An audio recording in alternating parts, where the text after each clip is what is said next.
Mesdames, Messieurs, bonjour et bienvenue à la revue des Grandes Une, édition de ce jeudi 25 mai 2023, en direct de nos studios de Douala, la première escale en kiosque. Découvrons ce que nous proposent les journaux ce matin. La nouvelle expression d'abord, qui nous amène du côté de Saint-Méléma, affrontement sanglant entre tribus, titre la nouvelle expression.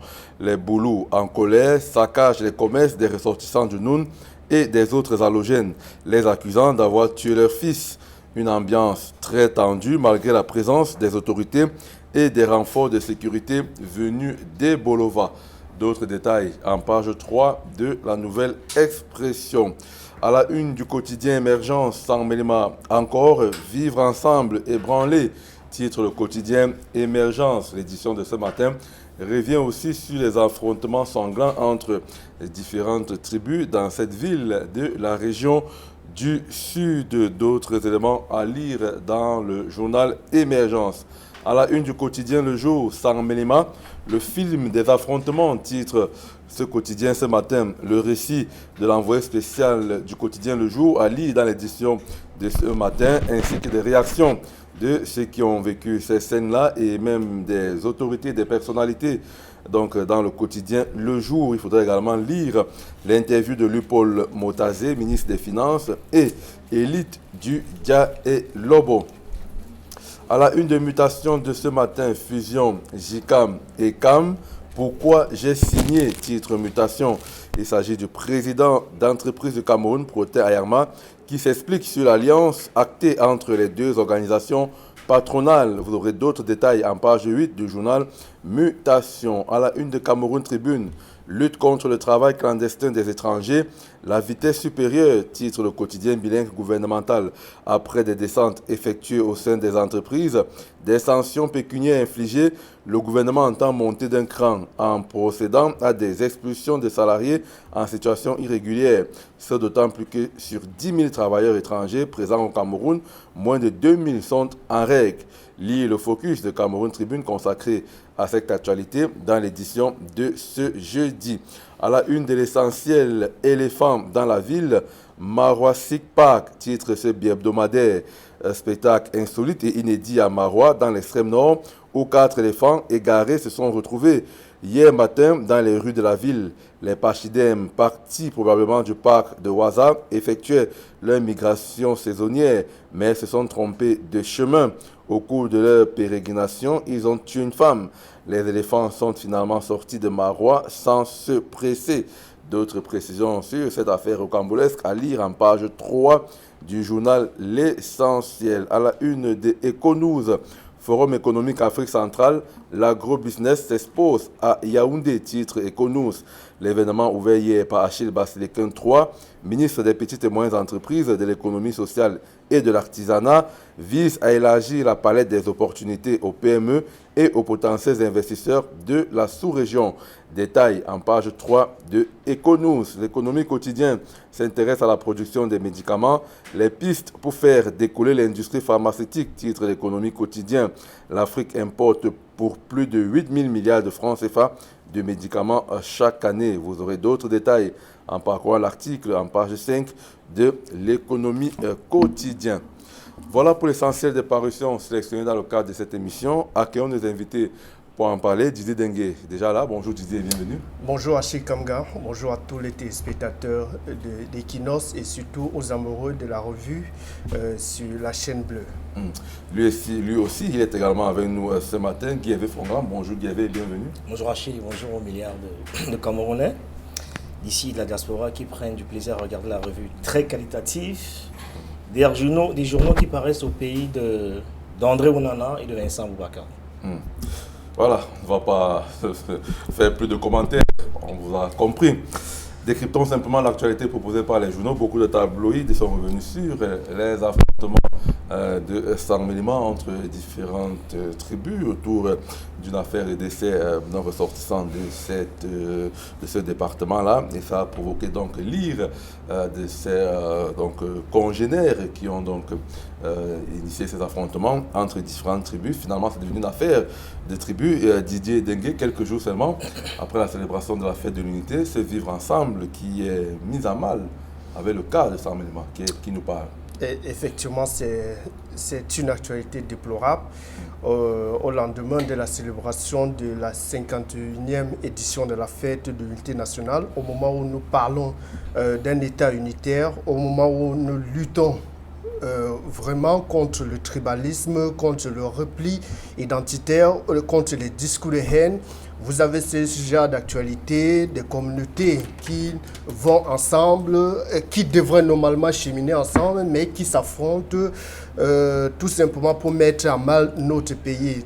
C'est vraiment quelque chose à condamner. Quand il y a par exemple un drame dans une région, dans une communauté, vous avez les tribunaux, vous avez d'autres voies de recours que les affrontements. Parce que si vous allez par exemple venger votre communauté ou alors l'un de vos fils qui aurait été assassiné, vous risquerez mettre la zone, la région dans un climat vraiment déplorable. Et c'est ce que nous déplorons du côté des boulevards. Donc, les forces de maintien de l'ordre, du côté des Samélimas, autant pour moi.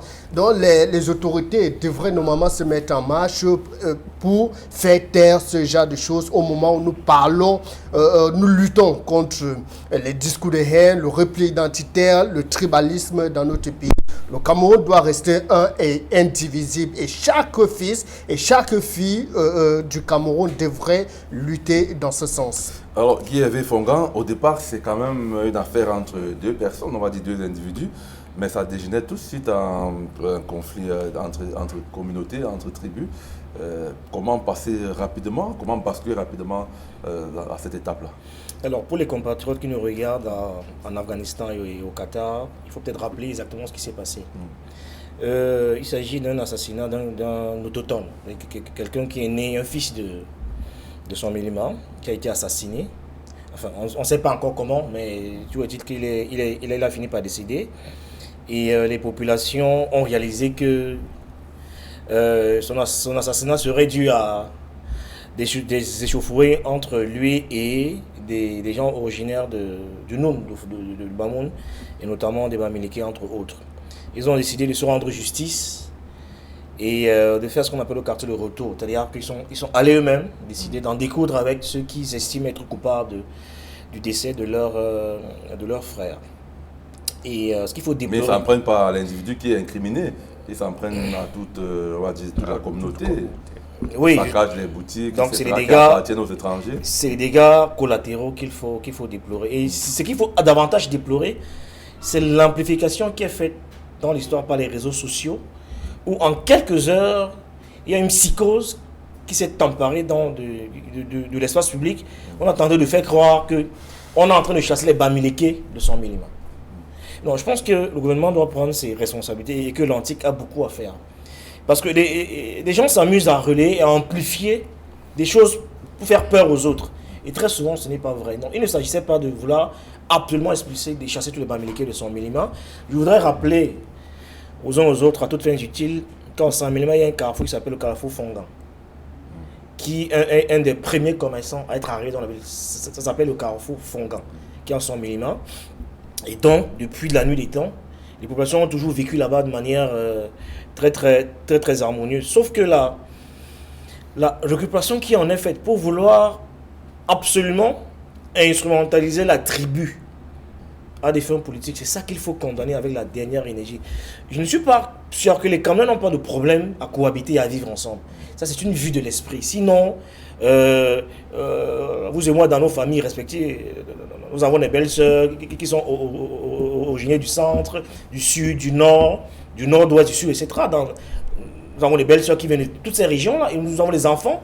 Moi, j'ai des neveux et des nièces qui ne parlent pas français, qui ne parlent qu'anglais. Donc, il faut dire que les Camerounais n'ont pas un problème de cohabitation, de vivre ensemble. Mais c'est davantage un problème de manger ensemble. Or, maintenant, les élites, ce que de quoi on appelle les en haut d'en haut, prennent du plaisir à déplacer le vrai problème des populations qui d'ailleurs, c'était une tribune dans des politiques, c'est Hebdo qui a paru hier.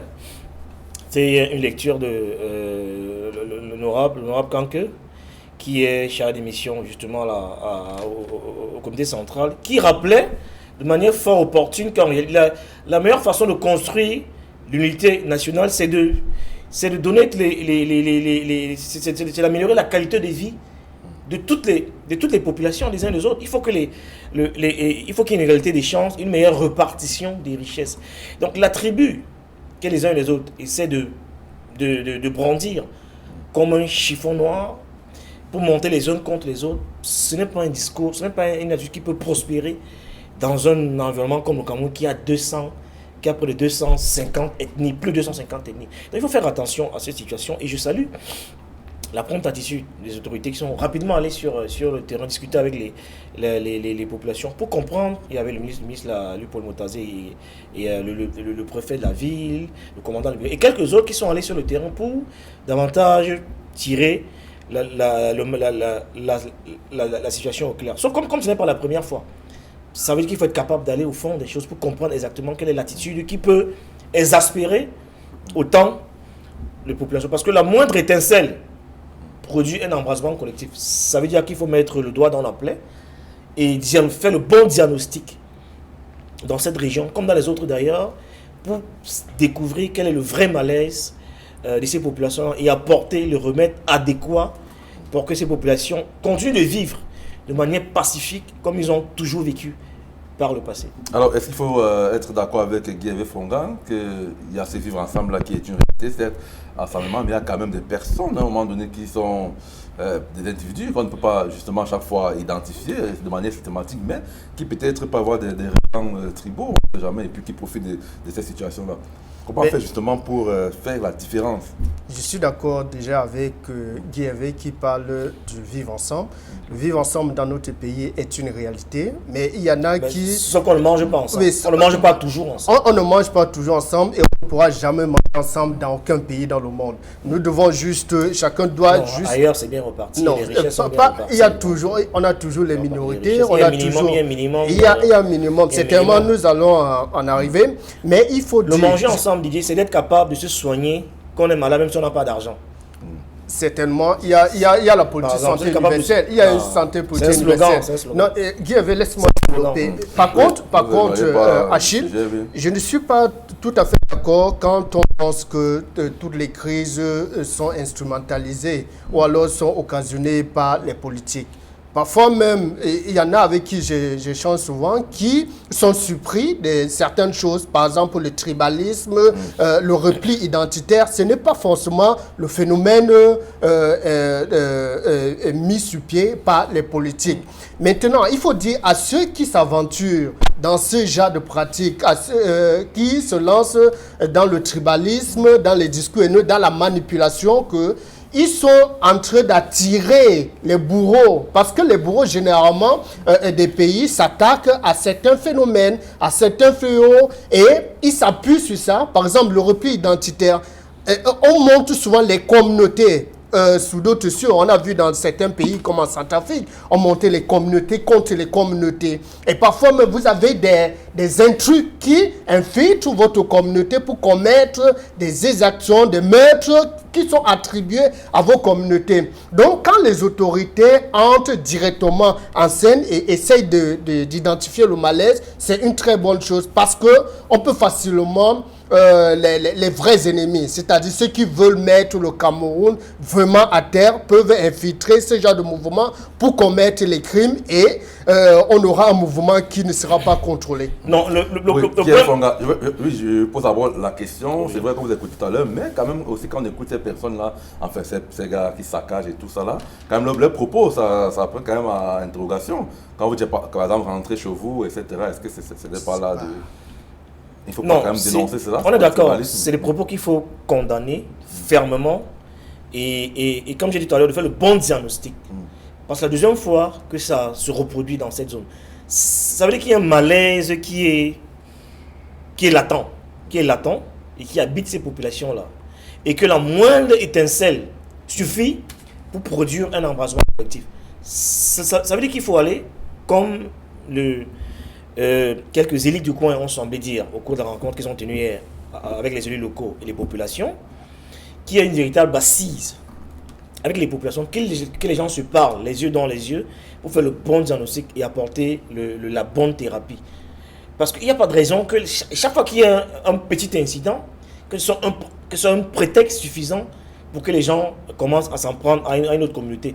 Je continue de penser très sérieusement que le problème de fond que les gens, certaines élites semblent dépasser, c'est la malgouvernance et la qualité de vie des populations. Souvenez-vous d'un incident qui a eu lieu il n'y a pas très longtemps dans le Septentrion avec les Arabes chouas, qui se sont de manière brutale affrontés à une autre communauté. C'était un problème d'eau.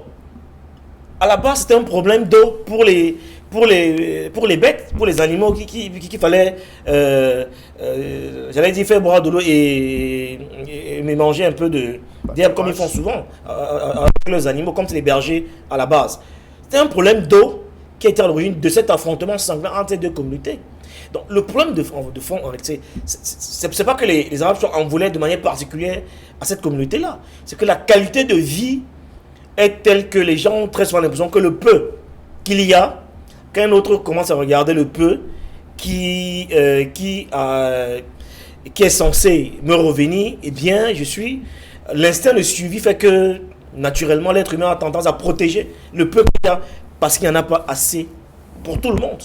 Alors, si on améliore la qualité de vie des populations, ce qui est un des rôles, une des missions essentielles de l'État, eh bien, on va réduire de manière considérable la fracture et l'animosité apparente qui peut exister entre les différentes communautés qui vivent de manière très pacifique, qui se marient ensemble, qui vont à l'école ensemble, qui font quasiment tout ensemble, mais qui très souvent... Et parfois mangent ensemble. Oui, parfois mangent ensemble, mais qui très souvent, à cause de l'inégale répartition des richesses, chacun parfois a tendance à vouloir protéger le peu de patrimoine qu'il a, parce que l'autre qui est en face n'en a pas, et est très regardant sur ce que l'autre qui est en face de lui possède. Et ça crée des tensions. Voilà, donc affrontement entre tribus, retrouver ce sujet dans les tabloïds qui traitent de cette actualité-là. Donc en kiosque ce jour, passons à un autre sujet d'actualité posé par Cameroun Tribune dans son édition de ce jeudi. Question autour de la situation des travailleurs étrangers, lutte contre le travail clandestin des étrangers. La vitesse supérieure, titre donc Cameroun Tribune, après des descentes effectuées donc, au sein des entreprises. Le gouvernement veut véritablement sévir. On nous dit d'ailleurs un chiffre intéressant. Sur 10 000 travailleurs étrangers présents au Cameroun, moins de 2 000 sont en règle Didier Dengue. Ça, on ne le savait pas trop. Des étrangers qui travaillent de manière clandestine au Cameroun comme ça. Oui, on ne le savait pas trop jusqu'au moment où le ministre Issa Chiroma avait accordé une interview à la CATV parlant justement de cette situation irrégulière des étrangers qui viennent au Cameroun et sont directement recrutés dans certaines entreprises, parfois même pas des multinationales. Or, les autorités sont en train de mettre un accent sur les travailleurs locaux. C'est-à-dire, si une entreprise n'a pas une expertise au niveau local, et il lui est interdit d'aller prendre des étrangers pour exécuter certaines tâches. Donc, que le gouvernement se lance dans cette entreprise-là, essaye de tamiser, de scanner la situation des expatriés en situation irrégulière dans notre pays, ce n'est que normal. Sous d'autres sûrs, on n'accepterait pas ce genre de personnes qui ne sont pas en règle, certains n'ont pas de papier, ne veulent même pas se conformer sous prétexte qu'ils sont des étrangers. Cela est valable pour les étrangers à la peau noire comme ceux à la peau blanche. Donc, il ne faut pas faire des distinguos en laissant croire qu'il y a des étrangers supérieurs aux autres. Pour moi, personnellement, je salue l'initiative des autorités camerounaises. Maintenant, il faut y aller au fond. Il faut aller au fond. Et quand on écarte ceux qui ne se sont pas conformés, il faut recruter les Camerounais qui ont une compétence requise. Ces compétences sont recherchées par ces entreprises parce qu'on en a au niveau local. Vous avez des jeunes qui se lancent, par exemple, dans ce que nous avons appelé le retour, qui se lancent dans le braquage parce qu'ils n'ont pas de boulot. S'ils étaient occupés, je pense qu'on aurait moins de dégâts dans notre société. Donc l'initiative est vraiment à saluer. Il faut y aller jusqu'au bout pour que cela produise des fruits. Il faut faire un peu de ménage qui avait fondant dans ces entreprises, ces multinationales, etc. où des étrangers travaillent sans être en règle. C'est une bonne initiative également que le gouvernement mène là.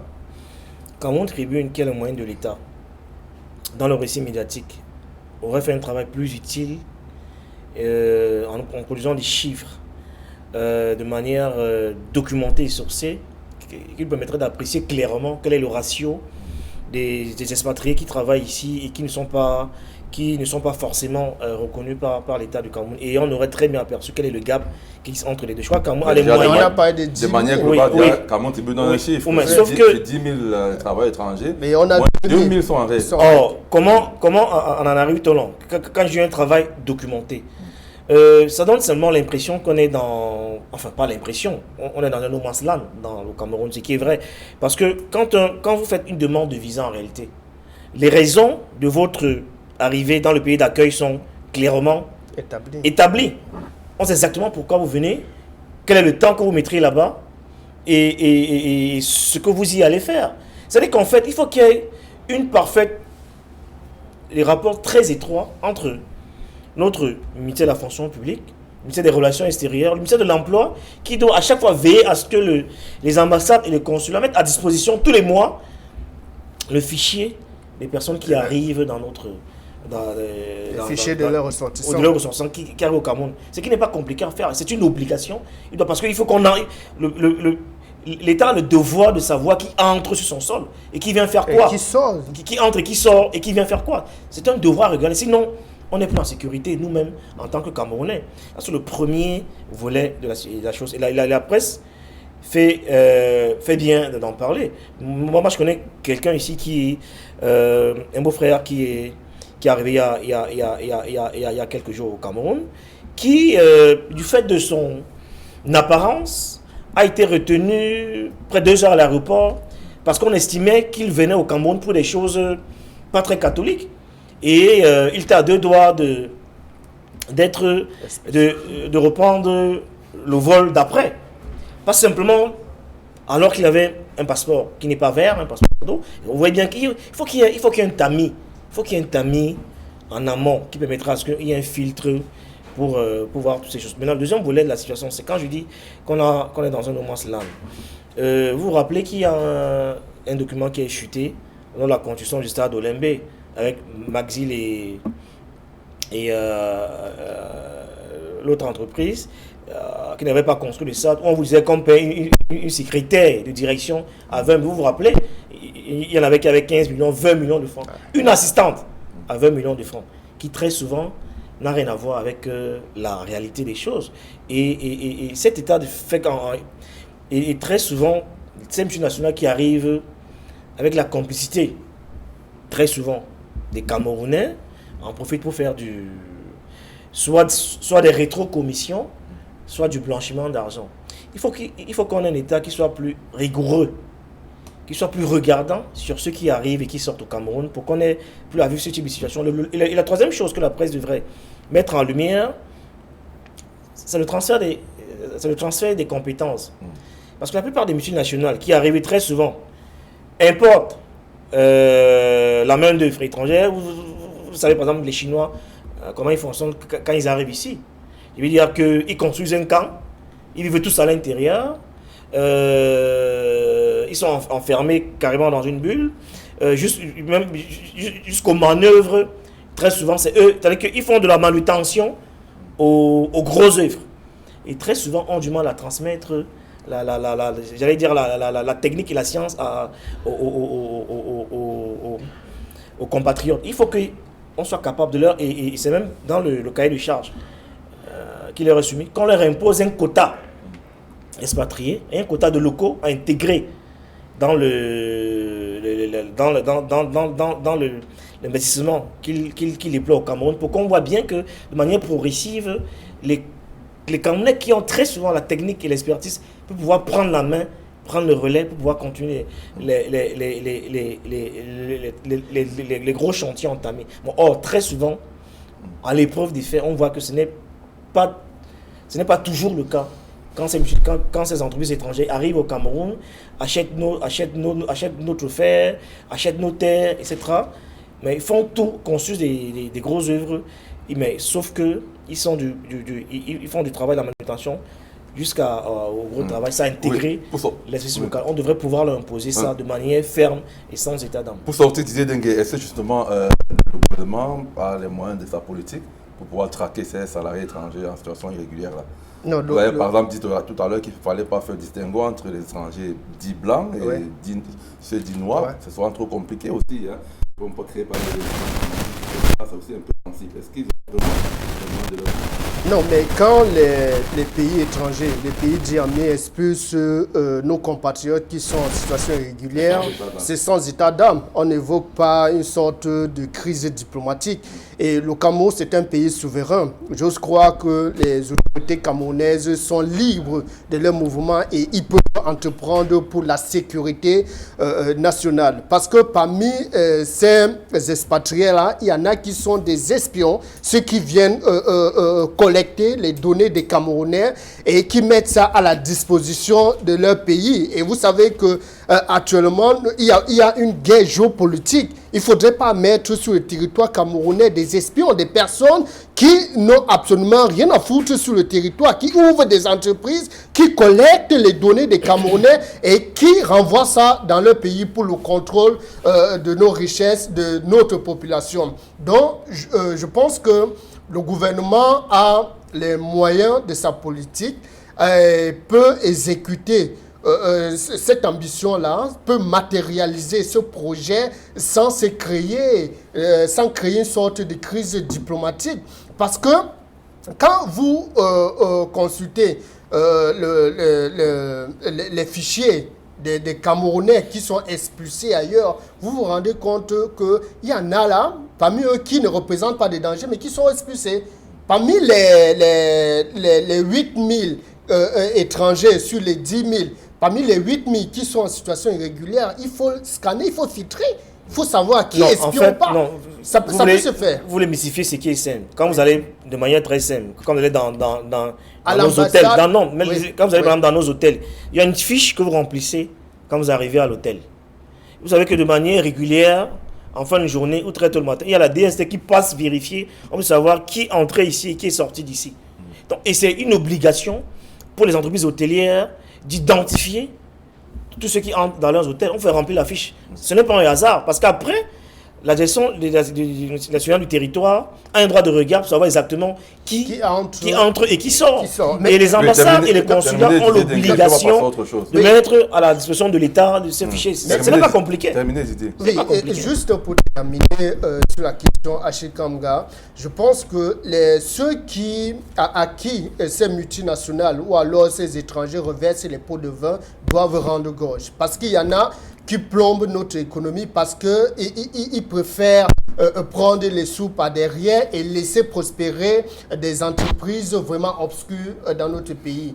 Donc les autorités doivent vraiment travailler en rang serré pour écarter ce genre de phénomène, pour nettoyer. C'est bien de vivre avec les étrangers, c'est bien d'être hospitalier, mais on ne peut pas accepter tous les délinquants et tous les déchets du monde sur le territoire camerounais. Lutte contre le travail clandestin des étrangers, la vitesse supérieure, c'est le sujet que vous allez retrouver en kiosque, donc en Cameroun Tribune. Sortons avec la une de Mutation qui s'intéresse également au monde des affaires, cette fusion JICAM et CAM dont les journaux ont parlé ces derniers mois. Et justement, il y a l'un des principaux acteurs, on le voit en une là, Protin Ayarma, aux côtés de ces Saint-Avamba du JICAM. Protin Ayarma, lui, il est de ECAM, donc qui dit sa part de vérité sur cette affaire-là.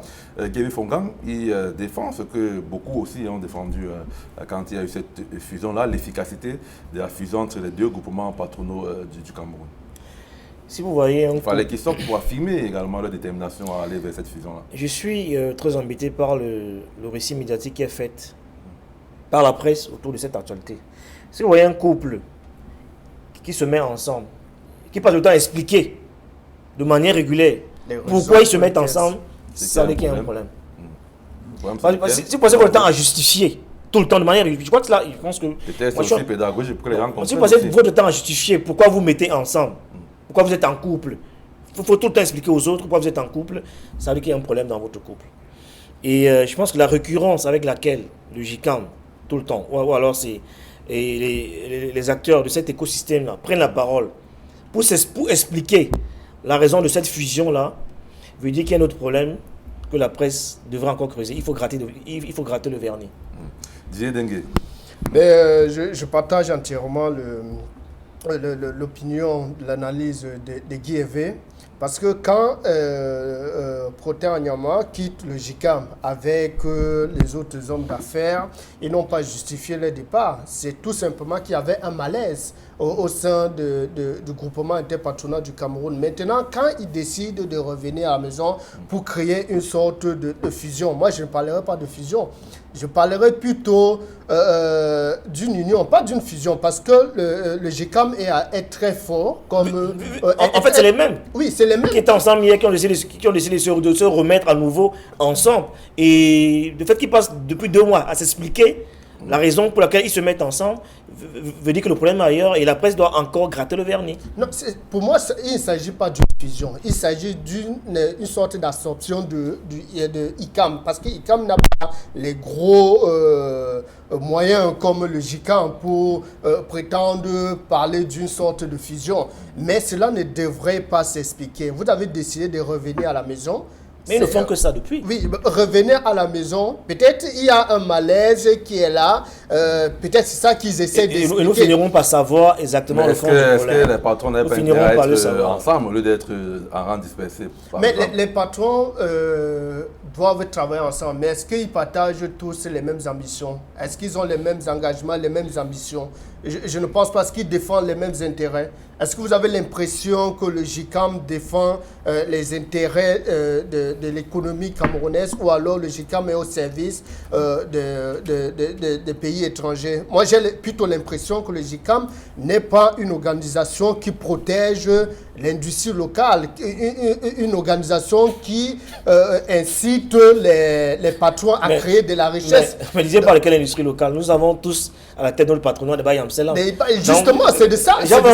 Quand on parle d'industrie locale, quelle industrie locale? Justement. On n'en a pas. Tous c'est le Bayamsela pour la plupart. J'évoque cette question pour dire que les membres du JICAM devraient se mettre dans la peau des vrais opérateurs économiques. On ne produit rien. Un peu comme Dangote. On ne produit rien. Nous ne pouvons pas être ceux-là qui emballent les produits venant d'ailleurs et qu'on commercialise. Qui importons même les cure-dents. Même les cure-dents. Et on s'en alors que nous avons le bois dans les 4 coins du Cameroun. Donc je pense que le JICAM et ICAM peuvent fusionner, peuvent se mettre ensemble et repenser le fonctionnement du groupement interpatronal du Cameroun, repenser par exemple les critères d'adhésion et repenser la politique. La politique doit être beaucoup plus protectionniste et le JICAM ne doit pas tout le temps se mesurer aux autorités en laissant croire que si vous ne faites pas ça, nous n'allons pas faire ci, nous allons faire ça, nous allons créer une sorte de crise. Non, nous voulons une organisation qui est audacieuse, une organisation qui ne passe pas son temps à prendre, je ne sais pas, les spaghettis ailleurs et venir emballer ici en laissant croire qu'il crée de la richesse. Non, mieux, nous militons pour un patronat fort. Nous militons pour un patronat uni. Nous militons pour un patronat qui soit capable de traduire en acte le Made in Cameroun et qui soit capable de traduire également en acte la vision du chef de l'État qui voulait qu'on produise ce qu'on consomme et qu'on consomme ce qu'on produit. Merci. Le JICAM devait être capable de mettre tout ça en musique. Merci Didier Dengue. Donc, pour savoir pourquoi Protais Anyama a signé cette fusion ECAM-JICAM, procurez-vous le journal Mutation de ce jour. Mesdames, Messieurs, merci de nous avoir suivis ce matin. On va dire merci à nos équipes techniques en régie. Jonathan Babiola, Zéphrin Gondi, le Deux-Poney, Innocent Abega et Emos Fongo à la réalisation. Allez, rendez-vous demain pour la dernière édition de la semaine. Restez sur Equinox Télévision. Juste après nous, c'est 10-12, le Zénith. Bye bye.